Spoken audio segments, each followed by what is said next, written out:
Welcome to The Explainer. Whether you're tuning in on your commute, going for a walk, or just relaxing at home, I am so glad you're here.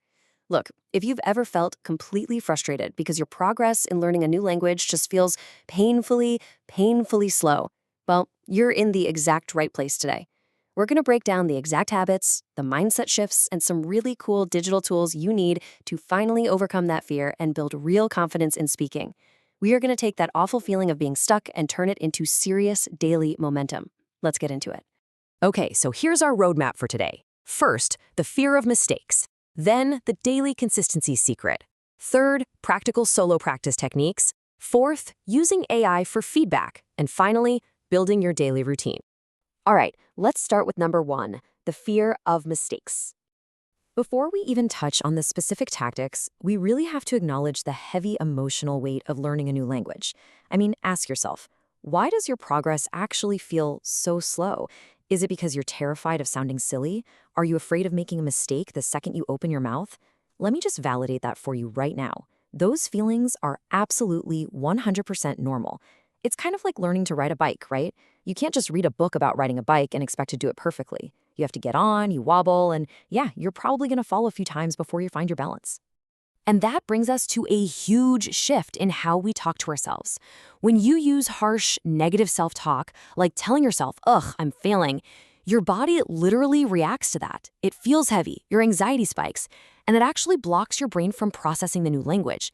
But if you shift to kind self-talk, something simple like, I am learning slowly, well, it calms your nervous system. It lowers the anxiety that's literally blocking your progress. Because here's the thing, progress absolutely needs safety to survive. And, this isn't just about feeling warm and fuzzy, it is literal science. Mistakes aren't something to be ashamed of. They're actually one of the best ways to learn. Seriously. A study in the Psychonomic Bulletin and Review proved that making mistakes, as long as they're paired with feedback, significantly improves your memory retention. So if you accidentally say, I am boring instead of I am bored, and someone gently corrects you, your brain anchors that memory so much better. Messing up literally helps you learn faster. Crazy, right? Moving on to section 2, the daily consistency secret. Okay, if you're binge studying for 3 agonizing hours once a week, you are making this way harder on yourself than it needs to be. Compare that to micro habits, just 15 minutes every single day. Language experts and learners all agree. Consistency beats intensity every single time. Why? Because your brain desperately needs sleep cycle consolidation to actually lock in that language. If you leave long multi-day gaps between your study sessions, you're just wasting valuable time relearning what you forgot rather than actually moving forward. Let's bring this to life a bit. Meet Elisa. She's a 20-year-old language student living on her own. Just look at how seamlessly she weaves practice into her normal day. She wakes up at 6:30 a.m., does a little stretching. By 7, she's doing some positive affirmations. Just a quick, it's a new day, let's do our best. Then at 7:30, she's listening to an English podcast on her commute. Notice what's missing? There's no grueling 3-hour desk session. It's just small, consistent habits woven right into waking up and starting her day on a positive note. All right, let's hit section 3, practical solo practice techniques. Now, what's really interesting here is a solo technique called shadowing. Shadowing is basically just training your mouth to form English sounds at native speed by repeating exactly after a speaker. The magic of this? Your brain doesn't have to stress about composing original sentences. Actually, doing this for just 10 minutes a day entirely bypasses that awkward translation lag that slows most non-native speakers down. You are literally building the physical muscle memory of fluency. Beyond shadowing, we've got some other essential solo habits you can do totally alone. First, talk out loud to yourself. Next, try to think directly in English. So instead of thinking of the word for water in your native language, just immediately think, I need to drink water. Use vocabulary flashbacks, which is just using new words in real sentences as you go about your day. But honestly, the absolute game changer here? Record a 90-second video of yourself speaking every single day. It feels weird at first for sure, but recording yourself is the only practical way to build self-awareness of your mistakes and catch those filler words like and when you don't have a teacher sitting right next to you. Which brings us to section 4, using AI for feedback.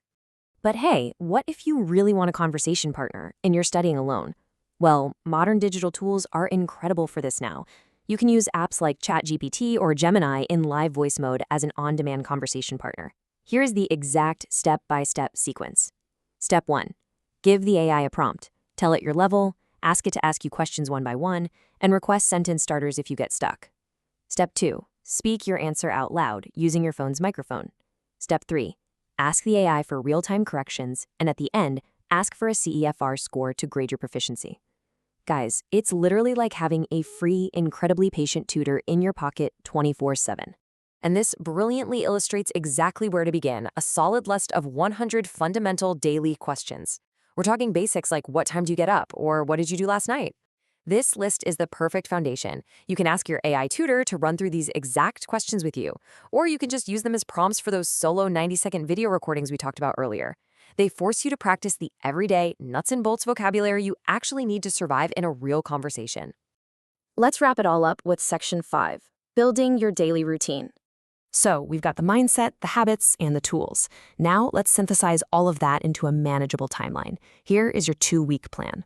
For week 1, your focus is entirely on building habits. Just listen to English Daily on your commute, learn full phrases instead of isolated words, and start that 10-minute shadowing practice. Then hit week 2, where we move to active use. Start trying to think in English, record those 90-second voice memos, and practice real-life situations, maybe using that awesome AI prompt we just discussed.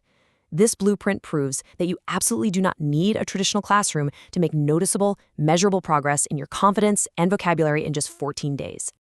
If you take away just one thing today, please let it be this. Small, daily actions create big results. You don't need perfect grammar to start communicating. You really don't.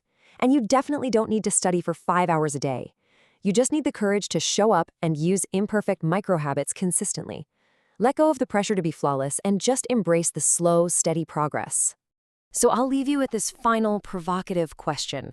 What is one small thing you can do today? Not 10 things, not a perfect thing, just one. Are you going to record a 90-second video? Maybe talk out loud to yourself while you make breakfast? Or spend just 5 minutes shadowing? Commit to just one single imperfect action right now. Start speaking today, and I promise you will watch your confidence grow. Thanks so much for joining me on The Explainer, and I'll catch you next time.